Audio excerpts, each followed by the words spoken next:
Hockey Inside Out, presented to you by The Gazette.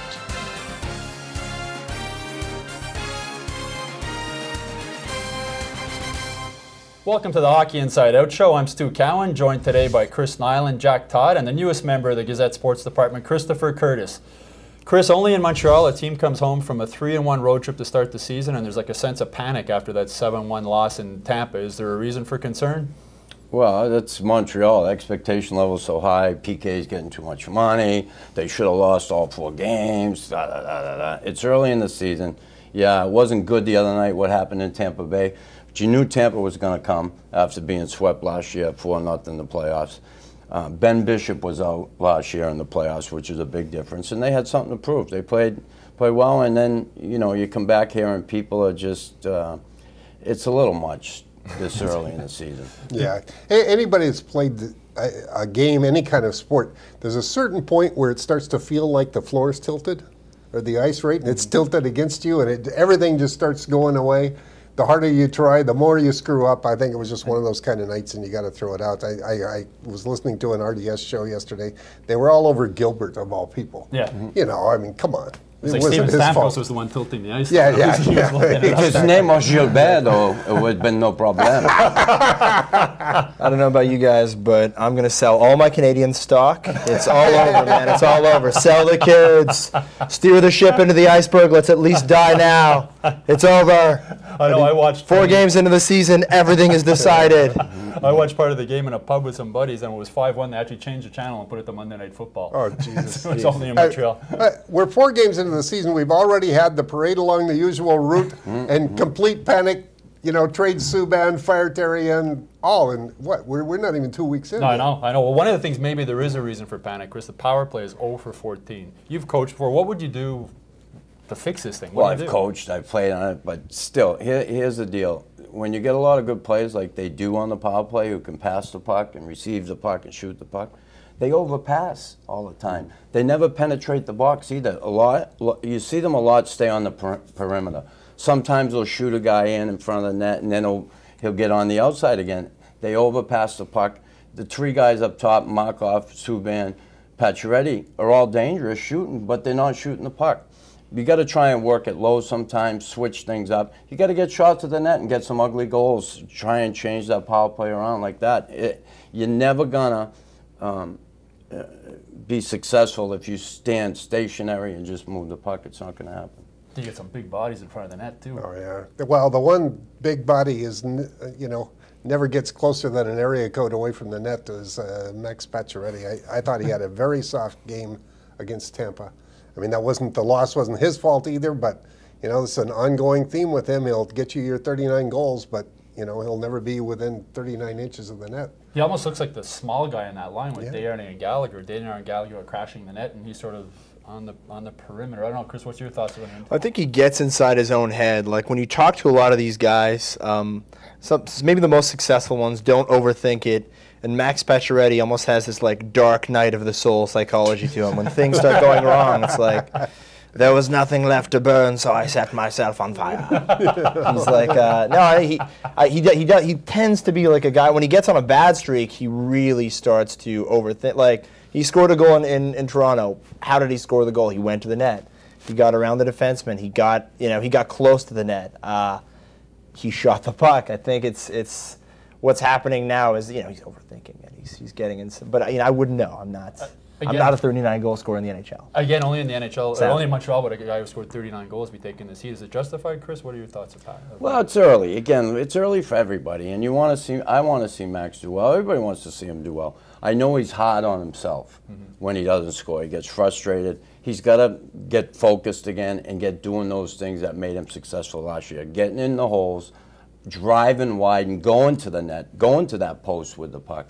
And there's at times he'll do it, and then other times you see he gets into that little passing game, trying to cycle down low, and things don't happen. But his game has to be driving with the puck, getting to the net, and shooting off the wing, shooting in stride. A lot of times he gets over, when he struggles, I believe, he gets over the blue line and he spreads his legs. He doesn't keep them moving.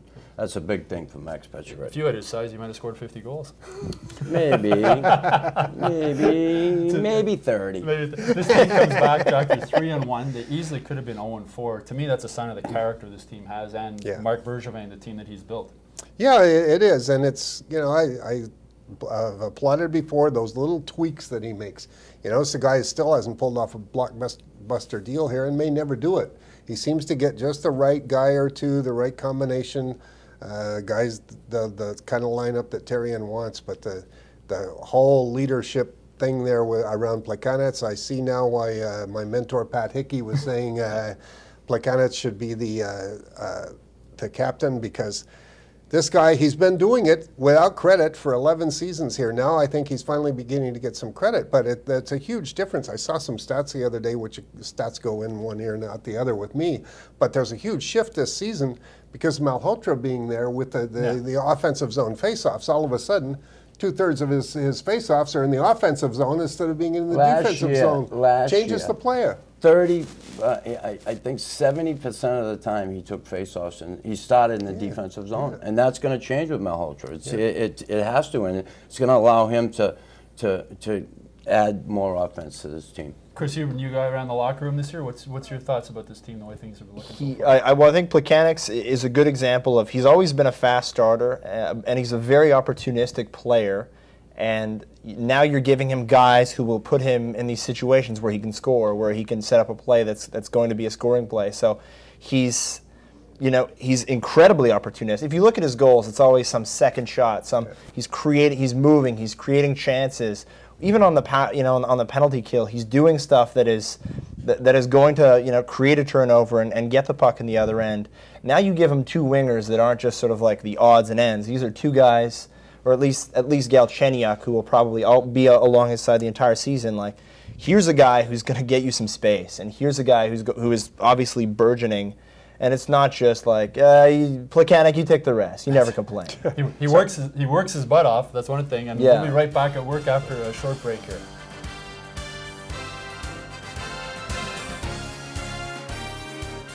Welcome back to Hockey Inside Out. While the Canadiens are off to a 3-1 start to the season, Chris, the Bruins are 1-3 in their first 4 games and have scored only 4 goals. Is this a team? Oh, they're brutal. They're done. They're out of it. They'll never catch the Habs. No, it's unbelievable how bad the Bruins are playing. No, struggling like any team. Beginning of the year, you got to get the kinks out. You got to get going as a team. There was some turnover in that team, just like the Canadiens. Some new faces. They got to get used to playing with each other, get their game going. It's going to take some time. I'm not worried about the Bruins. They get rid of guys like Boychuk and Iginla. They're going to miss those guys. And Robbie Bobbins, what's his name? Robbie Bobbins, Rockin' Robin. Anyway, they waived him and bring in Simon Gagne. So I'm not worried about the Bruins. I think their organization is solid. They got a good group, and Chiarelli, of course, has done a great job since he's been there. Chris, you think they could be a team in decline, or is it? Well, I think they peaked when they won the Stanley Cup, and maybe even the following season. But again, because of the salary cap, you can't keep a guy like Iginla. You can't keep Boychuk. You have to re-sign a lot of these younger players, and what happens is, you're a team that's designed to win tight games. You disrupt that balance, and all of a sudden, as Chris says, you have to reestablish it. You have to get the kinks out. You have to, you take 30 goals off of that team. They've got to come from somewhere. It's not going to be Louis Eriksson. No. Robbie Robbins. We talk about PK Subban's contract here. Boston has Zdeno Chara, and you got to wonder. PK is going up, and you have to wonder if Zdeno is going down, Jack. I think he's going down a bit. It helps that he's 6'9" with 112-foot arms. I came out of the, talking to somebody in the Ottawa room when he was there, and I turned around, and here he is. And I'm 6'6". Yeah. He's barefoot, I'm in shoes, and I'm like this, and the body comes up like that. And it just goes so up. The body is still there, the brain, he's a smart guy, but he can't do the 30-minute gig anymore, and it wears him down over a season. He looked worn down in the playoffs. With the old Chara, I don't think Montreal beats them in the playoffs last spring. You take that, you add it to the losses here and there, they're just not quite the team they were. Gives every other team's a fighting chance. I think Boychuk's a really big loss. I mean, even Chiarelli, their GM, said after he traded him to the Islanders, he said he's very well liked, and I'm sure the guys are bummed, and they're probably a little bit bummed at me for doing it also. Yeah. I mean, now, PK Subban, his contract, he had a bad game in Tampa, Chris, -2. People are saying he's overpaid. I heard one commentator saying he didn't even try on one of the goals when he got burnt to the outside. Yeah, Rome is burning right now, and you know, I just get your fiddle out. It's early in the season. You know, PK didn't look good on that goal. I think he underestimated the speed and the quickness of Callahan. Yeah. Callahan kind of give it, and he surprised me too, and he walked right around him. But you know, it is what it is, and I hate that word. I hate saying that. It is what it is. But, you know, honestly, you look at the contract and all that. There's so much good that PK does. There's so many ways he can turn the game around, and he's going to make mistakes at times. More often than not, he's going to be there for you. He gives you all the pass. Well, that's the thing. People don't, you know, all the people that are crapping on him today don't see what was happening in the offensive zone before that play. They don't see how much he knocks himself out on the ice, the energy he puts out. And because he does, now and then he's going to get caught, you know, and he's always thinking offense and all these things. But he's going to be a great player. And mark my words, 3 or 4 years from now, that contract is going to look like one of the big bargains in hockey. That's right. And the only guy actually, you know, people talk about PK, he's not getting enough ice time. Now he's averaging 25 minutes Too a much. game. But Andrei Markov's getting even more ice time than him, Chris. Well, I think, you know, his 25 minutes are much different than Markov's 26 or 25 minutes. You know, he's going balls to the wall. I mean, he's 25. You have to learn how to pace yourself. That's one of the first, or one of the most crucial things to learn is how to use your minutes efficiently. And when they go down, you know, he goes a little bit crazy. Maybe there's more expected of him, but he's 25 years old. I mean, who knew who Zdeno Chara was when he was 25? Yeah. Not Mike Milbury. You know, he traded him for a bag of pucks, and he traded Spezza with him. I'll take Alexei Yashin. This guy, you're going to see, he's the next Gretzky. We joked in last week's show that Rene Bourque, Marc Bergevin was going to tell him the playoffs started on October 8th. Well, 4 games into the season, Rene Bourque hasn't had a point, and he's -6. Chris, is he playing that bad? Yeah, I don't think so. Again, I think he's a lot better than he was last year during the regular season. He started better. I've seen some good signs from Rene Bourque early here. Again, you know, you got to give him some time here to see how last year's playoffs rubbed off on him mentally. You know, what will that do for him this season in the regular season? I hope he does well. I really want to see him do well. I got all the tools. And I had to kind of give it to him last year. I don't like doing that. But when a guy isn't trying and the effort isn't there, it's unacceptable. I mean, he'll come back, I think, and so will Eller. I mean, these are two key guys in the playoffs last spring. Yeah. And, you know, it just hasn't worked for them yet, but it's a small sample size. Yeah. Now you get some negative emails.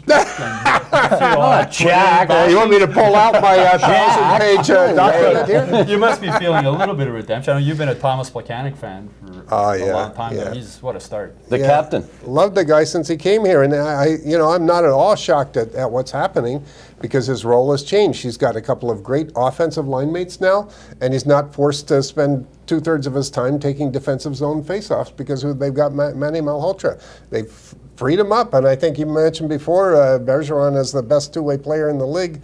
I think Plekanec can be right up there with him, and you'll see it by the end of this season. It's astounding that he's never made it really far in the Selke voting because he really is he's one of the great defensive forwards. And you give him an opportunity to score, he'll score. Like, he just never really had that opportunity. His role was always sort of saddled with, oh, this guy's not doing so well. Put him with Plekanec. It'll help him out. This guy's not doing so good either. Put him with Plekanec. He'll straighten the kid out. Well, now, you know, we're finally seeing a little bit of generosity swing his way. And Selke trophy, you know, for the defensive player, right? For the best defensive player, but you need 100 points to go along with it. It's very strange. It's It was like designed for guys like Bob Gainey, and now point-of-game guys are getting it. It's like, you got all your glory, give me mine. Come on. The 82-game Habs soap opera has begun. We're 4 games into it. We'll be back next week with another Hockey Inside Out show.